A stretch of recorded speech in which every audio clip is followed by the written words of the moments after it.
इसी दिन नरेंद्र मोदी जी ने नोटबंदी की थी। 8 बजे रात को, मतलब अभी 7 बज रहे हैं, इसके 1 घंटे बाद नरेंद्र मोदी जी टीवी पे आए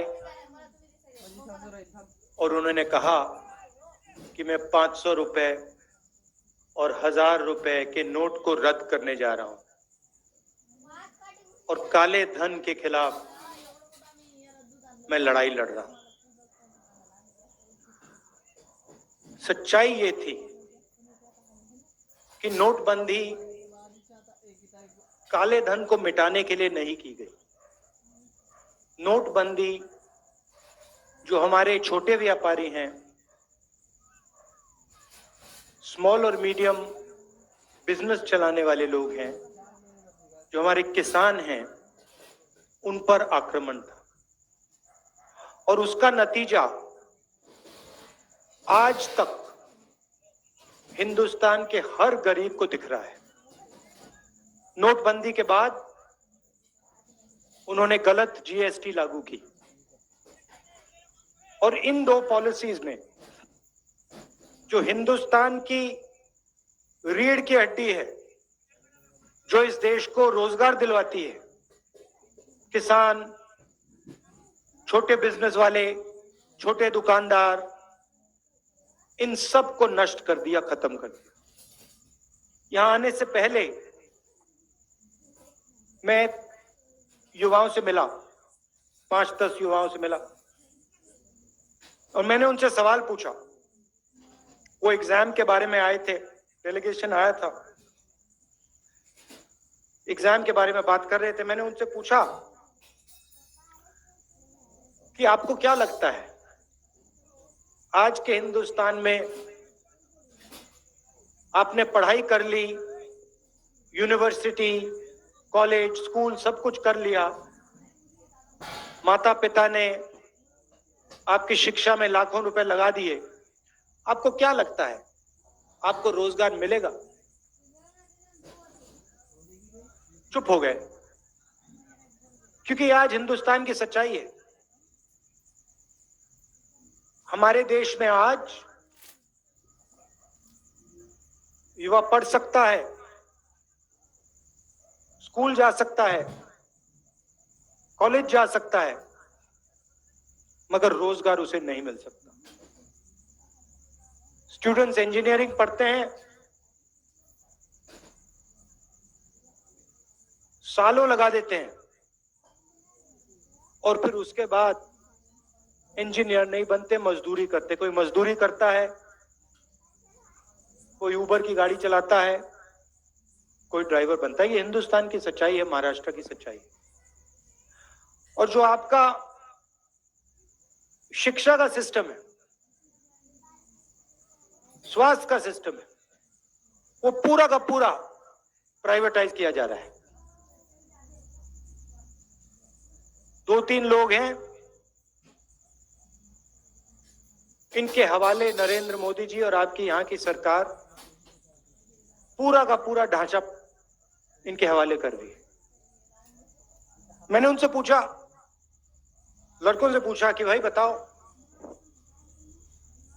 बेरोजगारी के कारण बताओ।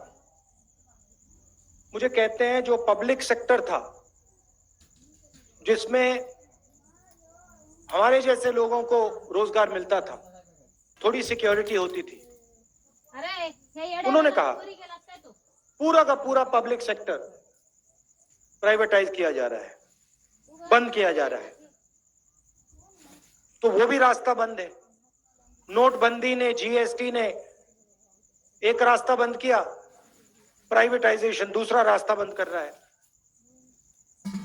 तो ये देश की हालत है और इन पॉलिसियों का लक्ष्य हिंदुस्तान की गरीब जनता को डराने का है, किसान को डराने का, मजदूर को डराने का, युवा को डराने का। और बीजेपी और आरएसएस डर को फिर नफरत में बदल देते हैं। डर के बिना नफरत हो ही नहीं सकती। अगर डर नहीं है तो नफरत नहीं हो सकती। अगर डर है तो उसको नफरत में बहुत आसानी से बदला जा सकता है। यह हिंदुस्तान में हो रहा है और इससे देश का कोई फायदा नहीं होने वाला है।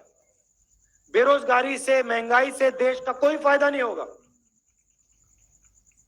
नफरत से देश का कोई फायदा नहीं होने वाला। और यह इस देश का इतिहास ही नहीं है। यह भाईचारे का देश है, एकता का देश है, इज्जत का देश है। इसीलिए हमने भारत जोड़ो यात्रा शुरू की।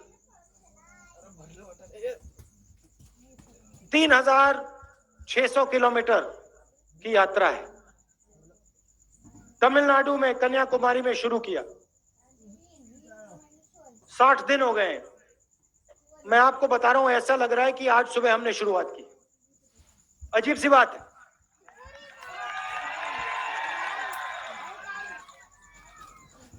हमारे यात्री, उनसे आप पूछो, किसी को समझ नहीं आ रही बात।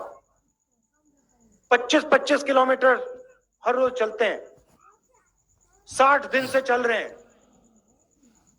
अभी मैं भाषण दे रहा हूं, ऐसा लग रहा है कि 15 मिनट पहले मैंने शुरू किया है। ये हो क्या रहा है? आमतौर से आदमी सुबह उठता है, थकान नहीं होती, दिन भर काम करता है, शाम को थकान होती है ना? यहां अजीब सी बात है। यहां हम सुबह उठते हैं, थकान नहीं होती, 25 किलोमीटर चलते हैं, 25 किलोमीटर चलने के बाद थकान नहीं होती। मैंने सोचा ये हो क्या रहा है?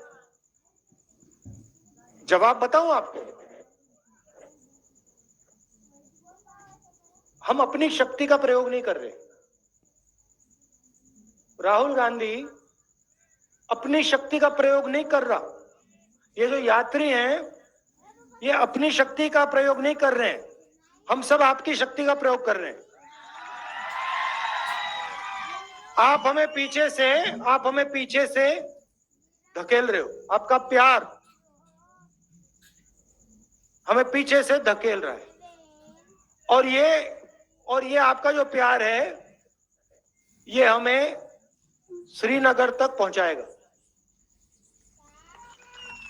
और वहां देखना, वहां मेरा भाषण देख लेना। वहां भी मैं यही कहूंगा कि मुझे समझ नहीं आया, 130-140 दिन हो गए, रोज 7-8 घंटे चले हैं, 25-30 किलोमीटर चल रहे हैं, मगर थकान नहीं आ रही। क्योंकि आपकी आवाज है।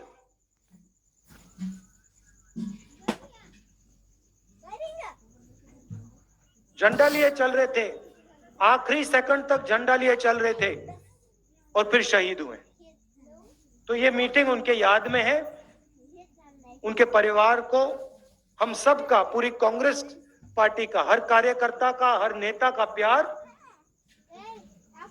और उनको मालूम होना चाहिए कि ये पूरी पार्टी, इस पार्टी का हर एक कार्यकर्ता, इस पार्टी का हर एक नेता आपके साथ है। आपको घबराने की कोई जरूरत नहीं। धन्यवाद। जय हिंद। नमस्कार।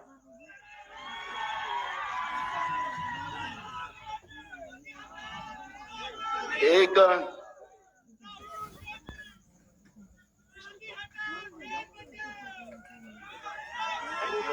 कृष्ण कुमार पांडे अमर रहे। कृष्ण कुमार पांडे अमर रहे। धन्यवाद।